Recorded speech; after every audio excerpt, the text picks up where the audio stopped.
नमस्कार। बीएड प्रथम वर्ष विषय हमारा हिंदी का शिक्षण शास्त्र और इसके अंतर्गत हम लोग अभिव्यक्ति की चर्चा कर रहे थे।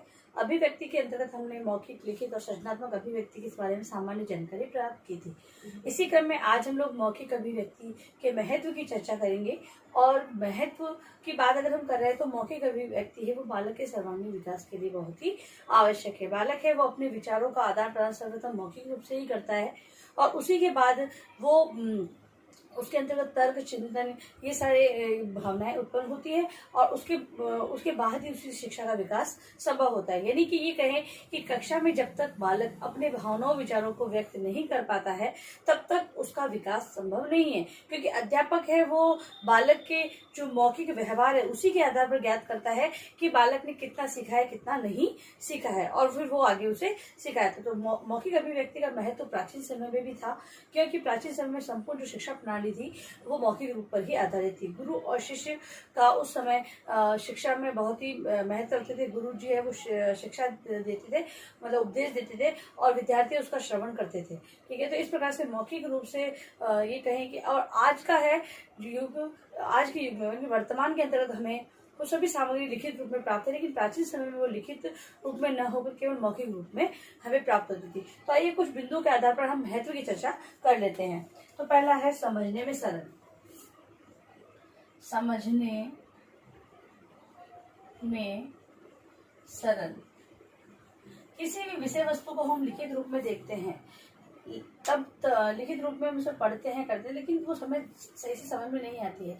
वही चीज किसी के द्वारा व्यक्त की गई होती है या समझाई गई होती है तो वो हमें तुरंत समझ में आती है। इसीलिए समझने में सरल है, मौखिक अभिव्यक्ति को समझने में सरल माना गया है। मतलब कि मौखिक अभिव्यक्ति का महत्व किसी भी चीज को सरल भाषा में समझने के लिए महत्व रखता है। दूसरा है मौखिक भाषा।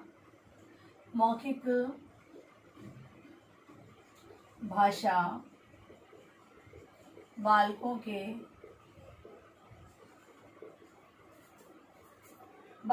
की प्रारंभिक भाषा है।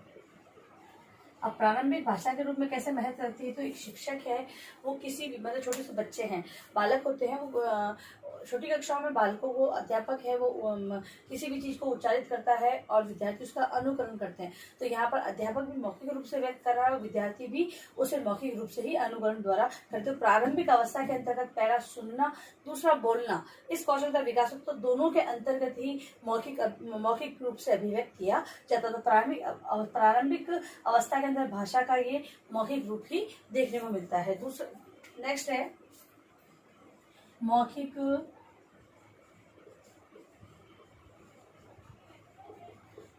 भाषा द्वारा ही प्राय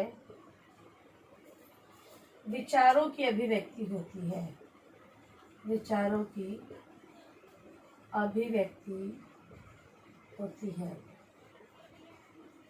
सभी जानते हैं कि सर्वप्रथम मौखिक रूप से विचार अभिव्यक्त किए जाते हैं।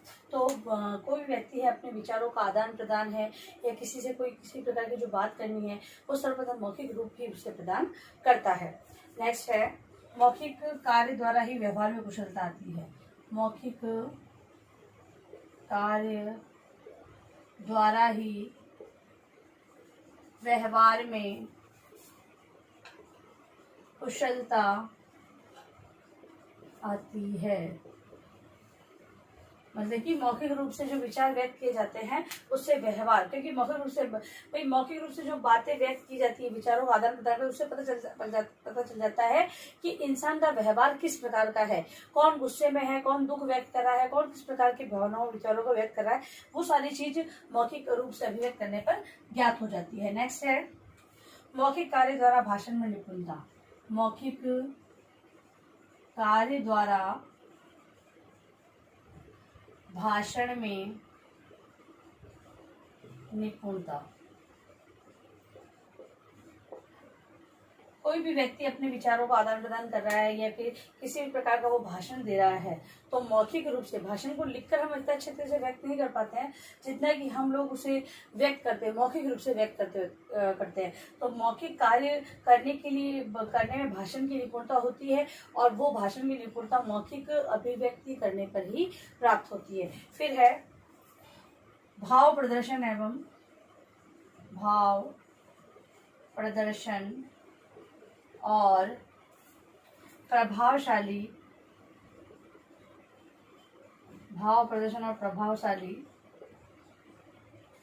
ढंग से बोलने की क्षमता।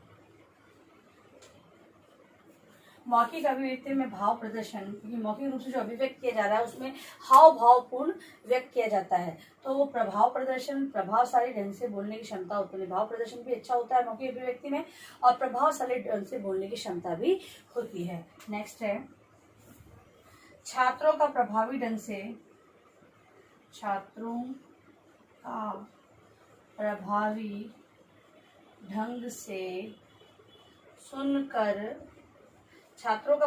से सुनकर और बोलकर समाज के अन्य सदस्यों के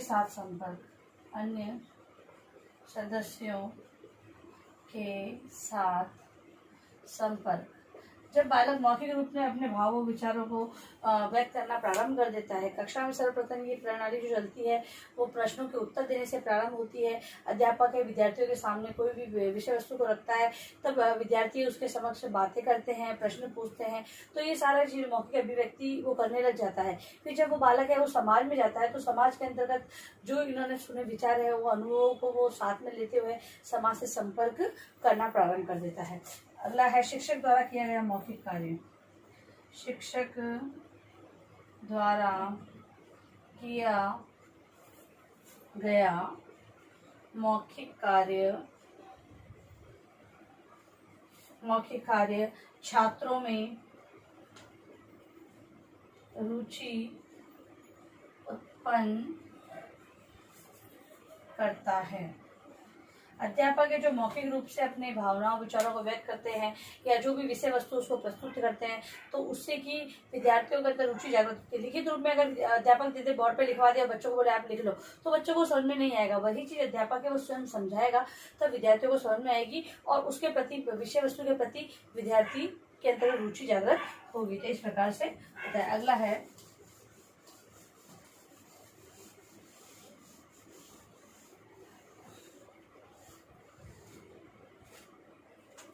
शिक्षक द्वारा किया गया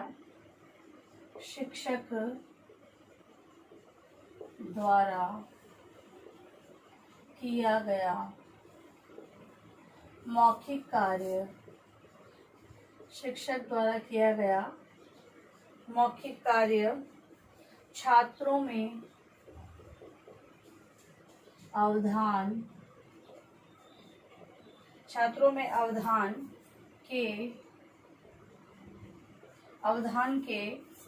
अवधान को पाठ में लगाए रखता है। अवधान मतलब होता है अटेंशन की स्थिति, यानी कि ध्यान केंद्रीकरण।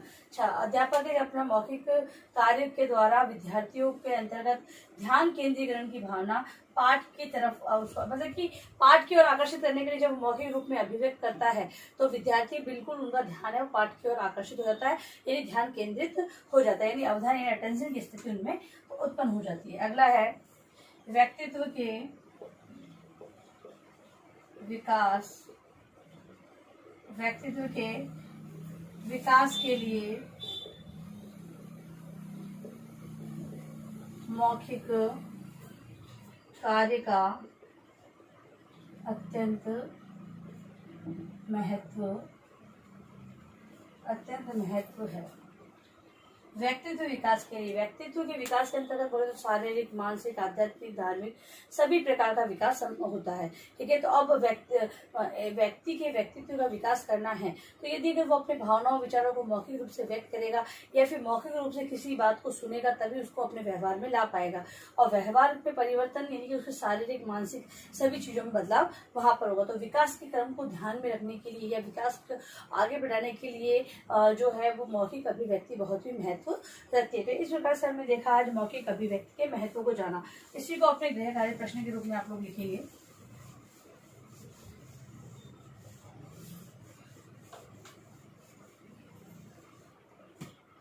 गृह कार्य प्रश्न लिखे अपना, मौखिक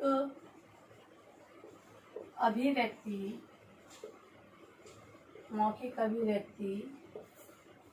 के महत्व को स्पष्ट करें।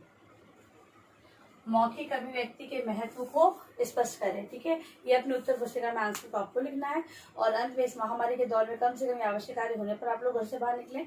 बाहर निकलते 3 बातों का विशेष ध्यान रखना होगा आपको। मास्क लगाना है, सोशल डिस्टेंस बनाना है और हाथों को बार बार सैनिटाइज करते रहना है। सुरक्षित रहे, सभी का ध्यान रखें। धन्यवाद।